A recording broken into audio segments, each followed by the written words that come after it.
Saan daw galit na galit si Eliseo Soriano? Kaya wala kayong aasahang kaligtasan dyan sa mga pastor nyo. Walang alam sa Biblia yan eh. Mga bobong maraming pastor ngayon sa Biblia. Kasi walang karunungan. Bakit magkakaroon ng karunungan na yung nakasulat sa utak niya na pera? Ha? Pera. Lahat sila may negosyo. Si Eliseo Soriano, nagagalit sa mga pastor na mukhang pera. Mukhang pera!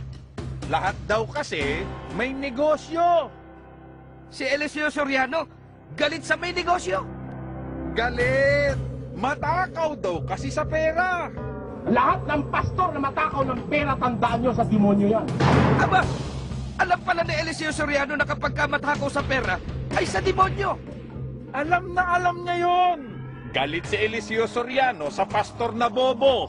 May negosyo at higit sa lahat, matakaw sa pera. Eh sino kaya ang tinatamaan ng tuligsa ni Eliseo Soriano ito? Gusto mo ba talagang malaman? Eto, isa-isahin natin. Sino ba ang pastor ngayon ang maraming kalakal? Ako, maraming kalakal. Ngayon, meron tayong piggery, meron tayong palaisdaan, meron tayong tindahan sari-sari, meron tayong tindahan ng feeds, may tindahan tayo ng tubig. Halos lahat ng kalakal, may restaurant tayo. Lahat ng pwedeng pagkakitaan, napsubukan ko na.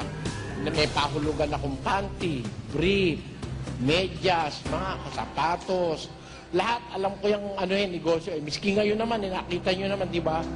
May negosyo kong tubig, restaurant. Di ba may tubig tayo? Ewan ko nga sa inyo, bibirin lang kayong tubig, ba't ayaw pa kayo rito bumili? Di ba yung mga umiinom ng mineral water dyan, dito na kayo bumili, tulong nyo na sa iglesia. Si Eliseo Soriano, maraming kalakal. Hindi lang marami, ubod ng dami. Meron po akong babuyan, no? Yung mga kababayan baka hindi nila alam. Meron akong maliit na piggery. Meron din akong maliit na palaisdaan. Mga 10 hektarya yung aking palaisdaan. Meron akong isang farm na mayroong inaalagaan akong mga baka. Awa naman ng Diyos, dumami na yung baka ko. Hindi baka sakali lang yun, talagang baka yun, brother namin. Meron din akong 4 na feed supply. Meron akong restaurant. Water station pa, brother? May 3 akong water station. Meron din akong wag na natin sabihin yung iba dahil baka hindi sila bumili. Meron pa tayong pabrika ng lumpia. Si Eliseo Soriano, kalakal dito, kalakal doon. Nakita mo na? Eto pa isa. Sino ang pastor na lahat ng pwedeng pagkakakitaan ay pinapasok? Meron mo, dealer ako ng Coke, dealer ako ng Fanta, dealer ako ng Pop, Cola, Sarsi, dealer kami ng Pepsi, ng Pure Foods hotdog. Lahat ng pwedeng pagkakitaan, pinapasok namin. At magbubukas pa ako sa Kunolobe itong hinaharap na linggo, baka makapagbukas ulit kami ng bicycle and tricycle supply dito sa Apalit. Magbubukas pa rin kami ng lugaw supply sa Novaliches. At yung building doon na ginagawa coordinating center, yung ilalim, pwedeng tindahan yun. Kahit ako lugaw-lugaw lang sa gabi, napakabili doon. Nagtitiis na lang kung mapuyat pa ng kaunti pa para kumita pa. Aba, si Eliseo Soriano, walang pinapatawad, lahat pinapasok. Meron pa. Sino ang pastor ngayon na may gasolinahan? Mayroon po bang kaligtasan yung may-ari ng mga gasolinahan? Ba, yung may-ari ng gasolina, nagninegosyo lang naman yun eh. Sobra po magtaas ng presyo po. Hindi naman sila nagtataas eh. Yung mga oil companies, yung malalaking nagkakartel ng gasolina. Bali, sila po ang tinutukoy ko. Kasi sabi nyo, may-ari ng gasolinahan eh. Ako rin po kasi may-ari rin ng gasolinahan eh. Kapatid, may gasolinahan po ako, kala nyo. Si Eliseo Soriano, saan tambak ang pinagkakakitaan? Hindi lang negosyo, meron pa. Sino ang pastor na dumami ang sasakyan?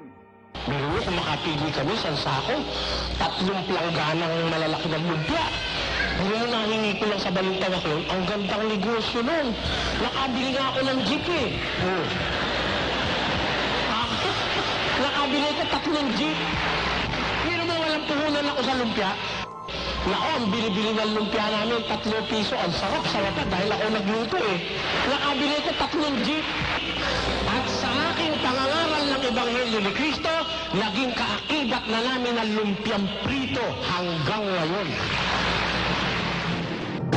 Sa Eliseo Soriano, lumpia lang nakabili ng maraming jeep. Ay, hindi lang yan. Eto pa. Sino ba ang pastor na maraming alahas? Ganun eh, nakahanda kaming ubusin ng aming magagawa. Sa akin ho, walang hindi nakasanla, pati sasakyan nakasanla. O baka gusto niyong tubusin. Meron ako nakasanlang alahas. Halagang halagang nakasanla ng 4 na milyon. Ang halaga ho nun, nasa 12 milyon. Maririmati na. Wala akong hindi nakasanla na lahat. Kaluluwa ko lang ang ayoko isanla, no? Sa Eliseo Soriano, may jewelry na worth 12 million. Bukod sa alahas, alam mo ba kung ano pa ang marami sa kanya? Sabi, boss, bibintang, matanda dairo sapatos, inggit lang sila. Ikaw man ang maging first lady for 21 years, makakaipon ka rin ng maraming sapatos. Kukunti nga yung kay Imelda na yun eh. Kukunti pa po yun? O, compared sa sapatos ko. Sa Eliseo Soriano, maraming negosyo, maraming alahas, maraming ari-arian, maraming pera, at maraming pang sapatos. Ang tanong, sinong pastor ang sinasabi niyang sa demonyo dahil matakaw sa pera? Si Eliseo Soriano, mahilig tumuligsa, pero hindi niya namamalayan. Bumabalandra pabalik sa kanya ang mga paratang niya. Ang pag-ibig sa salapi nagpapasama ng isip ng isang mangaral para dayain ang kapwa. Kaya dito ho, ang salapi, madalas namin pinag-uusapan yan eh. Tutul ako sa mga ministro na kuha ng pera sa membro, wala sa Biblia. Hingi ng abuloy, di naman utos ng Diyos. Teka. May tanong pa ako. Kung marami ng negosyo sa Eliseo Soriano, bakit humihingi pa ng pera sa mga miyembro niya? O, pag-isipan niyo mga kapatid, baka gusto niyo ko tulungan. 20 milyon. Gusto niyo, magtututuro ako ng tigi-tigisang milyon, 20 tao. Meron eh. 1 milyon kay kapatid na Sally. Oh. Amen? 1 milyon kay kapatid na Vic. Oh, 2 na yun. Oh. 1 milyon kay kapatid na Celso. Ilan na? Oh. 5 milyon kay kapatid na Alfred. Ilan na yun? Wala na. Tawo kalahati na. 1 milyon kay kapatid na Lawrence. Oh. Ilan na? 9 na. 1 milyon kay kapatid na Gloria. Ilan na? 10 lang. Tamo, dali. Si Eliseo Soriano, ang pastor na walang kabusugan. Ulitin ko lang sa iyo, announcement kanina, baka hindi narinig ng mga ibang nag-break.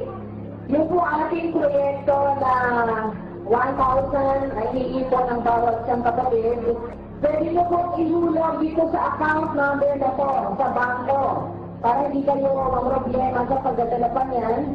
Idiretso na po dito sa bank account na ito. Metrobank current account number 007371520240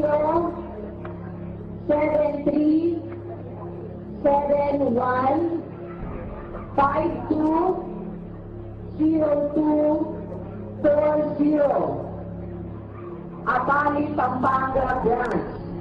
Account name, Eliseo F. Soriano. Eliseo F. Soriano. Eliseo F. Soriano. Si Eliseo Soriano, ang mangangaral na hindi lamang nagkakamal ng salapi sa kanyang mga negosyo, kundi sinasaid ang mga miyembro sa hinihingi niyang abuloy. Takbo ko nun sa kapatid na Miding. Tulungan mo ko kapatid na Miding. O Bradley, basagin natin yung alkansya. Binasag. Pambayad sa radyo. Takbo ko sa Magalang. Oh. Takbo ko kay kapatid na Sinding. takbo ko kay kapatid na Blanca. Yun, mga takbuhan ko yan. Mga kaibigan ko yung mga yun. Si Kapatid Sinding, yung matay na yun. Takbo ko kay kapatid na Boy, Sunga. Yan. Kaya magkakamag-anak na Sunga na yan. Eh ngayon, palaki ng palaki gawain, takbo ko sa kanila, Brother Eli, wala na. Wala na. Naubos na namin ang kanilang kayamanan. Naisanlanan ni Blanca yung bahay niya. Wala na talaga sa Ibna, sabi ni Sis Blanca. Sa Ibna, naubos na namin ang kanilang kayamanan. Wala na. Uulitin ko ang tanong. Sino ang tinutukoy ni Eliseo Soriano na pastor na walang karunungan, maraming negosyo, matakaw sa pera, at sa demonyo? Alam mo, ibang talaga yung matanda, maraming inaasikaso, yung mga walang pira. Mahirap yun. Bigyan niyo akong pera, sa sigla-sigla na konti. Bigyan niyo akong pera, sa sigla-sigla na konti. Bigyan niyo akong pera, sa sigla-sigla na konti. Bigyan niyo akong pera, sa sigla-sigla na konti. Pinapag-iingat ng Panginoon Diyos ang kanyang mga tunay na lingkod na layuan ang ganitong uri ng mga ngaral. Mahilig din silang makipagtalo sa mga liko ang pag-iisip at di kumikilala sa katotohanan. Mga taong nag-aakala na ang relihiyon ay paraan ng pagpapayaman.